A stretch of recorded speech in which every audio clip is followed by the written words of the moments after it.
March 2008, Bear Stearns implodes. The stock falls from $133 to $2 in days. Everyone sees it happening. The media covers it 24/7. Investors panic, but they have time to react. 6 months pass before Lehman Brothers fails in September. Another crash, but visible, loud. Everyone knows it's happening. 2026 will be different. The crash is already unfolding, but it's silent, invisible to most. Happening in commercial real estate loan books, in consumer credit quality metrics, in bank reserve builds, in corporate cash flow deterioration. No dramatic headlines, no single catastrophic failure. Just slow suffocation of financial stability across multiple sectors simultaneously.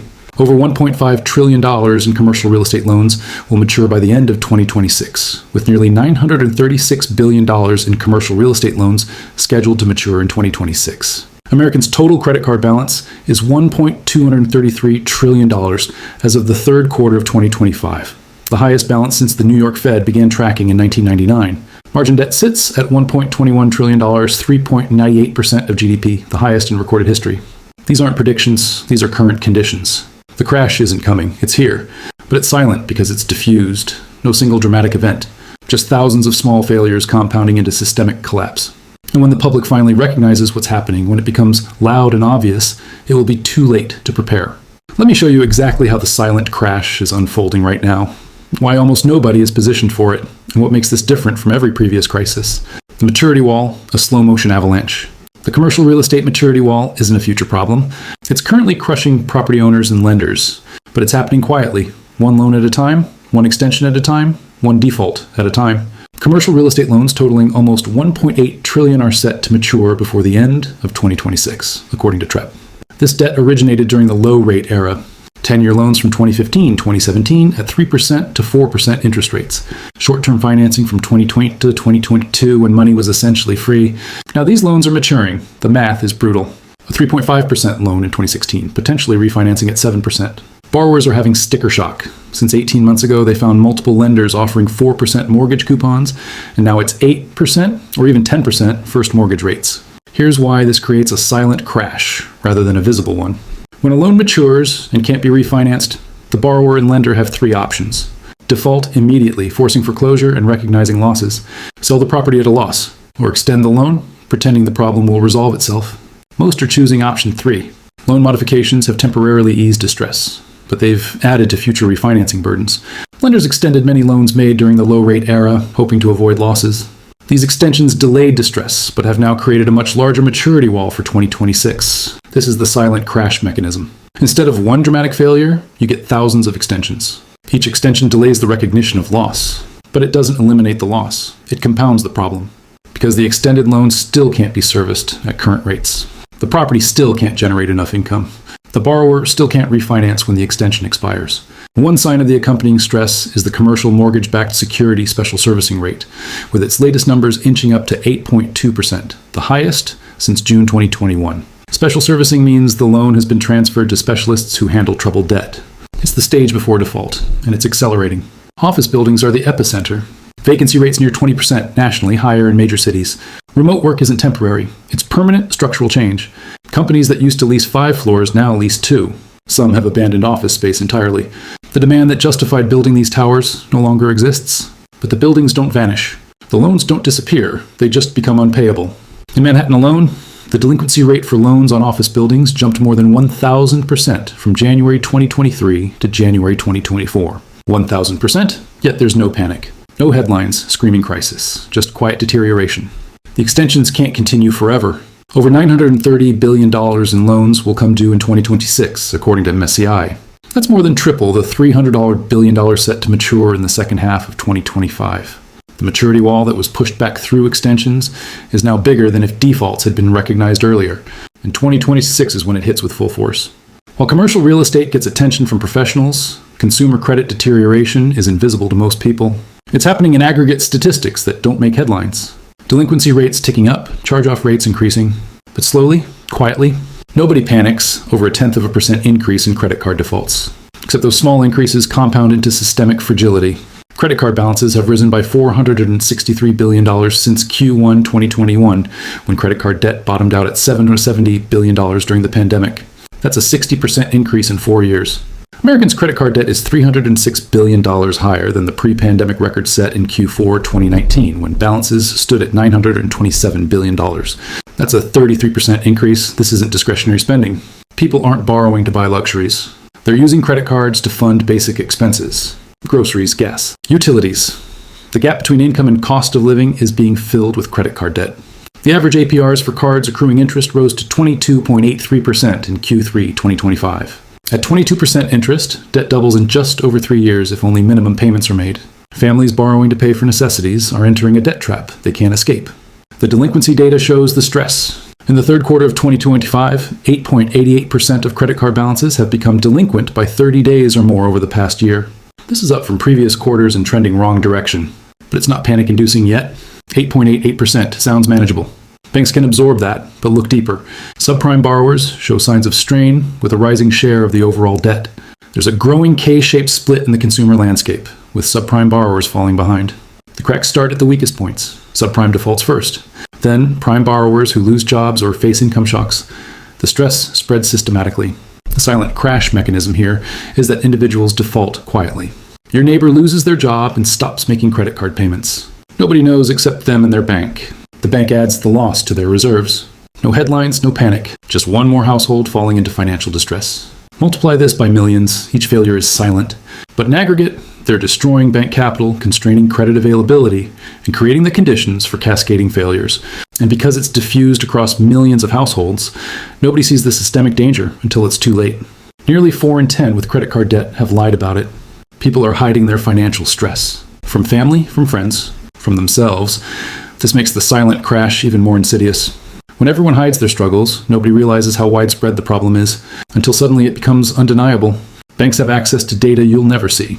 Loan level performance, real-time delinquency trends, internal stress models. And what they're seeing is forcing them to build reserves aggressively while telling the public everything is fine. In Q2 2025, JP Morgan set aside $428 million for loan loss reserves. Bank of America added $403 million. These aren't token amounts. These are defensive positions being built because internal models are predicting significant losses ahead. Under CECL accounting standards, banks must reserve for expected lifetime losses on loans. When they build reserves, they're forecasting defaults years into the future.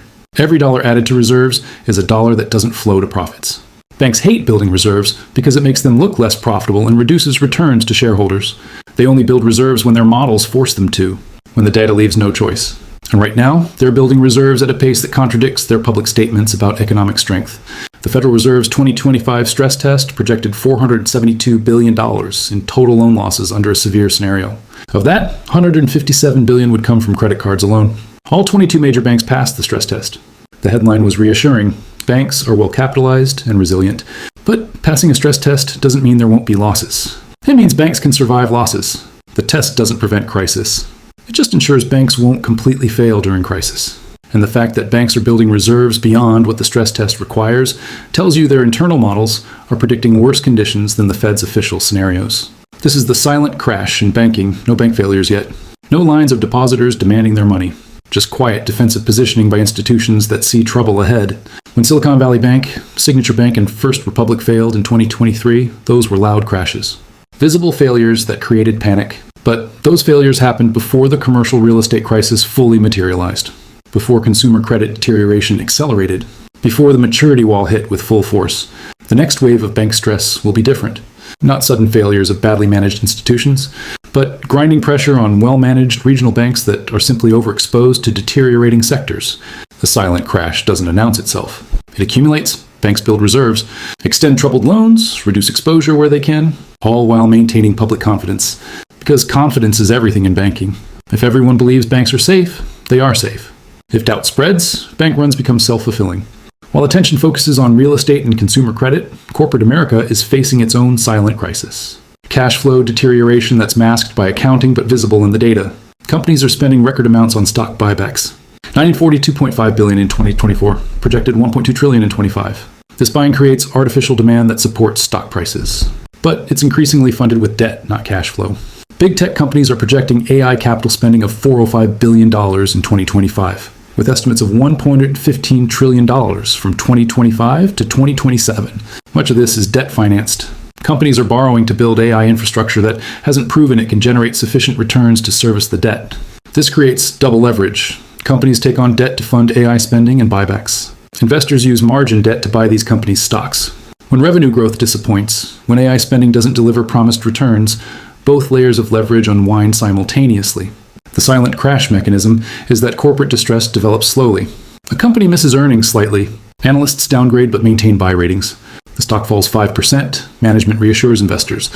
Another quarter, another slight miss. Stock falls another 5%. Still no panic. Just gradual deterioration, then suddenly the dam breaks. A major company admits AI spending won't generate expected returns. The stock crashes 30% in a day. Other AI-related companies get dragged down. Leveraged investors face margin calls. Forced selling accelerates.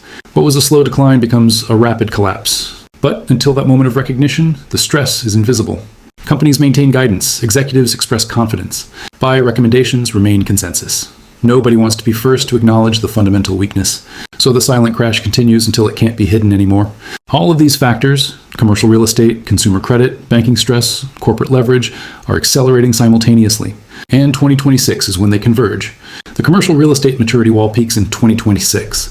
Nearly $936 billion in commercial real estate loans are now scheduled to mature in 2026. That's the year when extensions granted in 2024 and 2025 expire. When extend and pretend stops working because there's nowhere left to extend to. Consumer credit stress is already elevated and rising. Student loan repayments that were paused during COVID are fully restarted. Up to 9 million borrowers will have defaulted loans sent to collections in 2025, each one a silent failure that aggregates into systemic stress. Regional banks can't absorb losses from commercial real estate defaults, while also facing rising consumer loan charge-offs. The combined stress exceeds their capital buffers. Companies that borrowed heavily to fund buybacks and AI spending will face revenue shortfalls. The leverage that looked smart during expansion becomes fatal during contraction. And all of this unfolds while margin debt sits at record highs. When the silent crash becomes visible, when one or more of these stresses breaks through into public consciousness, leveraged investors will face margin calls. The forced liquidations will accelerate everything that's been developing slowly. The Federal Reserve faces an impossible choice in 2026. They can cut interest rates to try to help stressed borrowers. But rate cuts won't solve the fundamental problems. Office buildings will still be half empty. Commercial loans will still need to refinance. Consumer debt will still be unpayable for millions of households. Lower rates might help at the margin, but they can't undo years of leverage accumulation. Can't make struggling companies suddenly profitable. Can't restore demand for office space that permanently shifted to remote work. Alternatively, the Fed could hold rates steady or even raise them if inflation reaccelerates, but this makes every stress worse. Higher rates mean more commercial real estate loans can't refinance. More consumer borrowers default. More corporate cash flows turn negative. The Fed's traditional tools work when stress is temporary and localized. They don't work when stress is structural and systemic. Lowering rates doesn't make bad loans good. It just delays recognition of losses, which is exactly what extensions and modifications have been doing. Delaying, not solving. The silent crash of 2026 will force the Fed into crisis management mode. Emergency lending facilities, unlimited liquidity operations, possibly even direct interventions in specific markets. But these tools can't prevent the losses. They can only socialize them, spread them across taxpayers, rather than letting them fall on the institutions and investors who created the leverage. Why almost nobody is prepared. The silent nature of the crash is why almost nobody is prepared. If stock markets were crashing visibly, if banks were failing dramatically, if unemployment was spiking suddenly, everyone would take defensive action. Sell stocks, build cash reserves, reduce spending. But because the crash is diffused across multiple sectors, happening gradually, masked by extensions and modifications, most people don't see it. They look at their 401k balance still at all-time highs and assume everything is fine. They read headlines about passing stress tests and record corporate earnings and conclude the economy is strong. Institutional investors and banks see the data. They're building reserves and positioning defensively. But they can't be public about it without triggering the panic they're trying to avoid. So they prepare quietly while maintaining public confidence. This creates asymmetric awareness. Sophisticated institutions know what's coming. They're positioned. Everyone else is oblivious. And when the silent crash becomes visible, when the public finally recognizes the systemic stress, the institutions will have already protected themselves, while retail investors absorb catastrophic losses. The pattern has repeated throughout history. Those with access to data position themselves early. Those without access realize the danger only when it's obvious, by which point it's too late. Markets have already crashed. Forced liquidations have already occurred. The opportunity to prepare has passed. Unlike 2008, when Lehman Brothers failed on a specific day and everyone knew crisis had arrived, the 2026 silent crash won't have a single defining moment. Instead, it will be a sequence of escalating stress across multiple sectors. Early 2026, commercial real estate defaults accelerate as the maturity wall hits. One or two regional banks announce significantly higher loss provisions. Their stocks fall, but no panic yet. Media reports increasing office vacancy, but frames it as challenges for the sector rather than systemic crisis. Mid-2026, consumer credit charge-offs spike as student loan defaults pile up and credit card delinquencies rise. Major credit card issuers report higher than expected losses. Banks tighten lending standards, making credit harder to obtain for consumers and small businesses. Late 2026, first major corporate disappointment. A prominent company admits AI spending hasn't generated expected returns. The stock crashes. Analysts begin questioning valuations across the tech sector. Margin calls accelerate, other leveraged positions are forced to liquidate. The sequence isn't dramatic enough to trigger mass panic at each stage. Each development is concerning, but not catastrophic. But the accumulated stress builds until the system can't absorb anymore. Then something, anything, becomes the catalyst that breaks through the denial. It might be a bank failure, a major corporate bankruptcy, a sovereign debt crisis overseas that spreads to US markets. The specific catalyst doesn't matter. What matters is that when it arrives, the system is already so weakened by the silent accumulation of stress that it can't withstand even a moderate shock. That's when the silent crash becomes visible. When markets crash 20%, 30%, 40% in a matter of weeks. When bank runs accelerate despite FDIC insurance. When credit markets freeze and nobody can access capital. The sudden collapse looks like it came from nowhere, but it was building silently for years. Understanding the silent crash gives you a critical advantage. You can prepare before it becomes visible, before panic sets in, before defensive positioning becomes impossible. First, recognize that traditional indicators won't warn you. Stock markets hitting new highs doesn't mean safety. Corporate earnings beating estimates doesn't mean stability. Banks passing stress tests doesn't mean no crisis. The silent crash hides beneath these surface metrics. Second, look at what institutions are doing, not what they're saying. Banks building reserves, insiders selling stock, hedge funds buying volatility protection. These actions reveal what they really believe is coming. Third, reduce leverage completely, no margin debt. No home equity lines used for speculation. No corporate bonds from highly levered companies. The silent crash will become catastrophic for anyone using leverage. The forced liquidations will be merciless. Fourth, build cash reserves far beyond what feels comfortable. 6 months of expenses is minimum, 12 months is better. The silent crash means unemployment will rise, credit will be unavailable, and income streams will disappear without warning. Fifth, recognize that diversification across traditional assets won't protect you. Stocks, bonds, real estate, all are vulnerable to different aspects of the silent crash. True diversification means holding assets that maintain value during system-wide stress. Cash treasury bills, possibly gold or other hard assets. Sixth, prepare psychologically for what's coming. The silent crash will feel like betrayal. You followed the rules, saved in your 401k, stayed invested for the long term, and suddenly your retirement accounts are down 40%, 50%, maybe more. The temptation will be to sell at the bottom. Resist.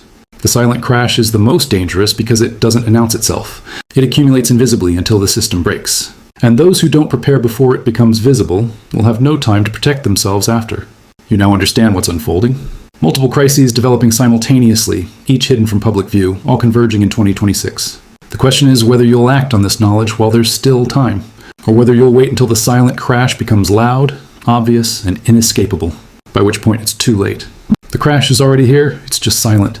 Most people won't recognize it until it destroys them. You don't have to be one of them.